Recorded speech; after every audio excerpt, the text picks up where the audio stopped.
자, 입문과정 기초용어 정리 시간입니다. 여기 나와 있는 기초용어들은 수시로 등장하는 용어들이기 때문에 빨리 숙지하셔야 돼요.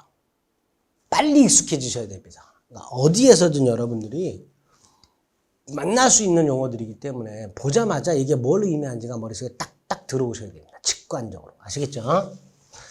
자, 법률관계라고 되어 있는데 권리 의무 관계를 말합니다. 갑과 을이 매매 계약을 합니다. 그럼 갑은 매도인입니다. 예를 들어서 그러면 갑은 을에게 대금을 청구할 권리가 생기고요. 을은 대금을 지급할 의무가 생기죠. 이렇게 계약을 한 양당사자에게 권리 의무 관계가 발생하게 되면 그런 걸 법률 관계라고 부르게 됩니다.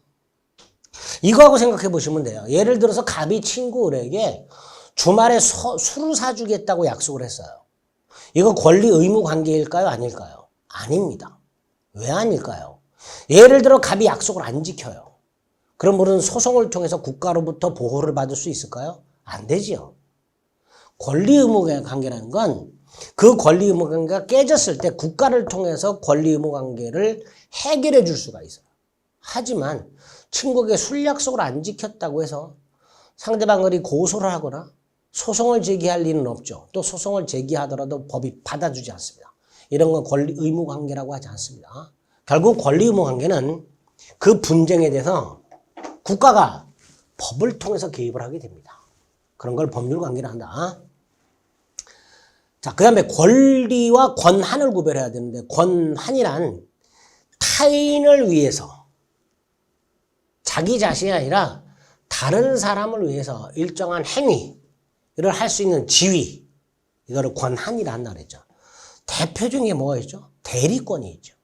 우리 대리권이라는 건 대리인 자신이 아니라 본인들을 위해서 일정한 법률 행위를 할 수 있는 지위라 그랬죠. 그걸 대리권이라고 그랬습니다. 그런 게 권한이 됩니다. 그 다음에 자, 권리 중에는요, 대표 중에 물권하고 채권이 있습니다. 자, 물권은 물건, 부동산이 있고 동산이 있겠죠. 부동산은 토지하고 건물이 있습니다. 이런 물건을 직접 지배한다고 되어 있죠. 이 지배는 사용하고 수익하고 처분하는 걸 말합니다. 이렇게 물건을 직접 사용, 수익, 처분하는 권리를 물권이라고 합니다. 그래서 배타적이란 건 독점이다 이런 데 독점적 권리. 내 물건은 원칙적으로 나만 사용, 수익, 처분할 수 있죠. 그런 걸 배타적 권리 이렇게 부르는 거예요. 자, 물권이라는 게 이런 거예요. 물건을 직접 사용, 수익, 처분함으로써 이익을 얻는 것을 내용을 하는 독점적 권리를 물권이라 합니다. 반면에 채권은 채권자가 채무자에게 일정한 급부 또는 행위를 청구하는 권리입니다. 갑이 을에게 돈 갚아. 채권이. 여러분이 이정환에게 강의해. 이게 채권입니다. 즉 특정인이 특정인에게 뭐뭐를 해라 라고 요구하는 권리. 그걸 채권이라고요. 뭐뭐 해라. 이걸 뭐라면 급부라고 합니다. 급부. 권리 중에서 형성권이라는 권리가 있고 항변권이라는 권리가 있는데 형성권은 일방적으로 법률 관계를 변동시키는 권리를 말합니다. 예를 들어서 갑과 을이 A 토지를 1억에 매매하는 계약을 했는데 을이 대금을 지급하지 않아요. 이걸 채무 불이행이라고 합니다. 그러면 갑은 언제까지 기다릴 수는 없고요. 이 계약을 소멸시킬 수 있어요. 이걸 해제라고 합니다. 자, 이때 갑이 을의 채무 불이행을 이유로 계약을 해제하는 경우 을의 동의나 승낙을 받을 필요 없이 일방적으로 하게 됩니다. 이렇게 일방적으로 계약을 해제함으로써 갑과 을과의 계약 관계를 소멸시키게 됩니다. 이런 일방적 권리를 뭐라 한다? 형성권이라고 합니다. 일방적 권리를 뭐라 한다? 형성권. 반면에 항변권은 뭔가를 거절하는 권리예요. 거절.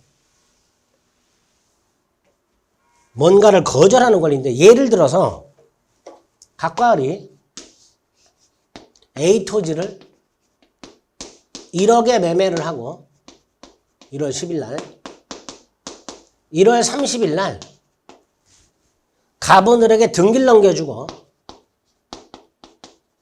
을은 갑에게 대금을 지급하기로 했어요. 그런데 1월 30일 날 갑이 등기는 안 넘겨주면서 돈 달라 그래. 그럼 을은 뭐라 그럴까요? 등기를 넘겨줄 때까지는 돈 못 줘. 라고 거절할 수 있죠. 이런 게 항변권이에요. 이해되시죠? 항변이란 건 뭔가를 거절한다 라는 의미로 이해하시면 되겠습니다.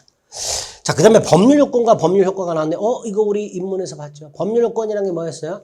권리 의무 관계를 변동시키는 원인, 효과는 그에 따른 결과 권리 변동, 즉 권리의 취득, 변경, 소멸. 그게 법률 효과죠. 그리고 법률 요건에는 두 종류가 있었죠. 법률 행위와 법률 규정. 그죠? 법률 요건, 법률 효과를 발생케 하는 원인을 말하고 그에 따른 결과를 법률 효과라 하며 법률 효과는 권리 변동으로 의미하는데 권리 변동은 권리의 취득, 변경, 소멸을 말하게 됩니다. 그 다음 권리 능력, 의사 능력, 행위 능력. 이것도 봤죠. 권리 능력이 뭐였어요? 권리 의무의 주체가 될 수 있는 자격. 그게 권리 능력이죠. 민법상 인은 자연인, 법인 둘이 있다 그랬죠. 법인은 사단법인과 재단법인이 있다 그랬고요.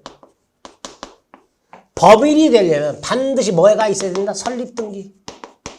그죠? 그래서 자연인 법인이 권리 능력자가 되는 거고요.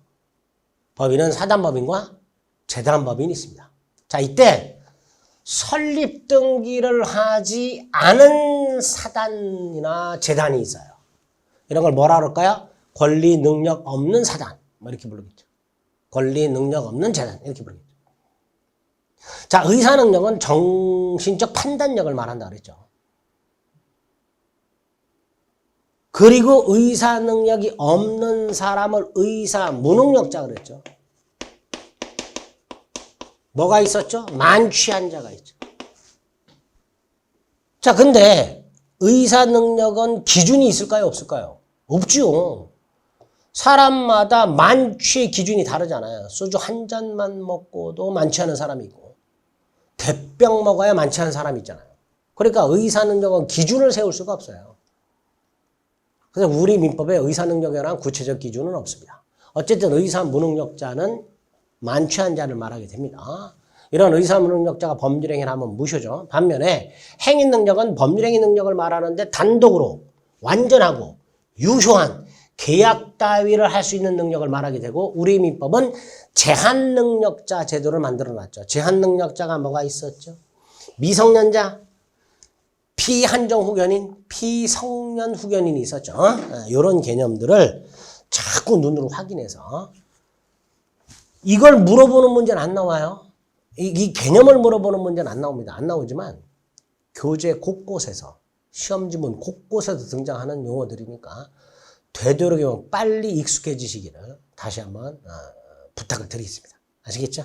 자, 그래서 입문과정 1주차 기초용어 몇 가지를 정리해 봤습니다. 수고하셨습니다.